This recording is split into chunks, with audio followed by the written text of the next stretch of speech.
As we have discussed in the last lecture that what are the different kinds of principles for lubricant supply. So now we have to jump for heat dissipation and equilibrium of oil temperature in the designing of bearing. Means temperature equilibrium should be maintained whenever you are designing the bearing.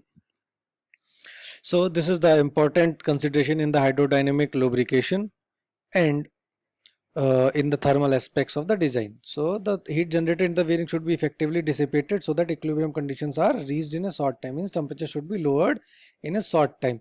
So what are the parameters that you have to consider in this part? There is a frictional heat generated that can be calculated with the help of load F. We will depict load by F. Keep this thing in your mind. Coefficient of friction will be small f and the general speed will be depicted by small n. So, and as you know that v is equals to pi dn, so velocity means linear velocity you can calculate with the help of this formula, and that will in n should be in the radian per second. So where n is in rpm and d is in mm, so if those things are in this unit, then you have to use this 60,000. Now we can calculate the frictional power loss Hg, which is load into coefficient of friction into linear velocity. So with the help of this formula you can calculate frictional power loss, which is expressed in watt, that is Newton meter per second. Now we have to calculate the T variation, means the oil temperature rises then be estimated by the chart. That chart I will showcase you.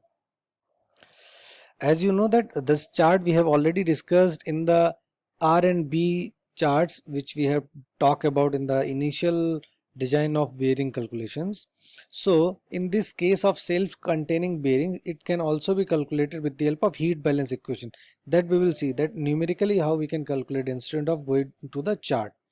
So in the industrial application of self-contained bearings can be seen in fans. Mean these kind of self-contained bearings, note this thing in your notes, that self-contained bearings are applied, or the application of self-contained bearing are there in the fans, blower, pumps and motors and so on.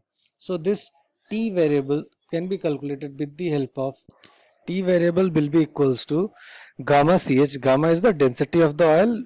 It is 861 kg per meter cube. If it is changed, then you can take that value. Ch is the specific heat of the oil, which is an average value is 1760 joule per kg degree centigrade, which may be taken. And delta T is the temperature rise in centigrade. So this you can take into consideration, means that should be in degree Celsius. And P is the film pressure in Pascal. Keep this P in the Pascal only. Now we have to calculate the heat dissipated. Heat dissipated HD can be written as C into A into TH minus TA. What are these abbreviations? We will see. SD is in watt, means whatever heat dissipated you will calculate, that will come into watt, that is Newton meter per second. C is the combined heat transfer coefficient. Combined heat transfer coefficient means whatever heat transfer phenomena are going to be occur, like radiation and convection. So you have to calculate the combined heat transfer of that thing, and that will be in the watt per meter cube, as you have already studied this thing in heat and mass transfer. So A is the exposed area of housing. Note this thing in your mind, that that should be exposed area, and the formula for this 20 into D into L. D is diameter of bearing and L is your length, that should be in meter square. TH is surface temperature of the housing and TA will be your temperature of surrounding air. So this TH will be surface temperature of the housing, means the outer side temperature of the housing, and TA is the temperature of surrounding air. Whatever surrounding air will be there, that the difference of these two you have to keep it here for the calculation of heat dissipation or heat dissipated in the watt. The value of C depends on the material, color, geometry and roughness of the housing. Temperature difference between the housing and surrounding temperature, means this constant value or heat transfer coefficient value will depends on these all things.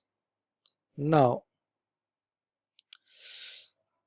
the value of C for the still air will be 11.4, means the value of C for average design practices 15.3, means if you are not having anything in your mind, then you can take this 15.3 value. And the value of C is 13.5 watt per meter square degree centigrade for air moving at 2.5 meter per second. So these things you can take, these are some arbitrary value which you can take if it is not mentioned in the numerical for the value of C. The relationship depends on the lubrication system and the quality of lubricant circulation. The oil bath lubrication system, in which a part of general is immersed, the lubricant provides good circulation. So these two things you can keep in your mind whenever you are which kind of principle of lubricant you are using, like a ring oil bearing in which oil rings ride on the top of the general, or the integral collar on the general dip into the oil sump. It provides a fair lubrication for many purposes, while oil bath lubrication provides a good circulation. Like big feeding results an inadequate circulation. So whenever you are doing big feeding of lubricant supply, then it will be inadequate circulation and should be limited to a very light load application, and it is not considered here.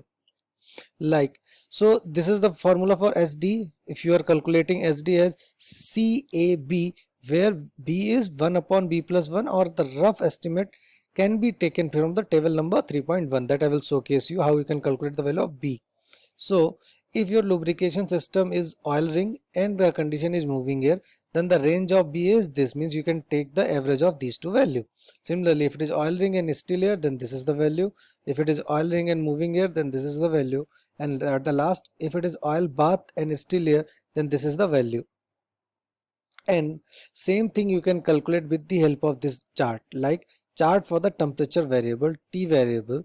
T variable you can calculate with the help of this. If you know the value of bearing characteristic number, you have to calculate this bearing characteristic number with the help of this formula, R by C whole square into mu n by P. So if you know the bearing characteristic number, then you can calculate the value of temperature rise variable, T variable, by dropping the line. So this chart will help you to calculate this value.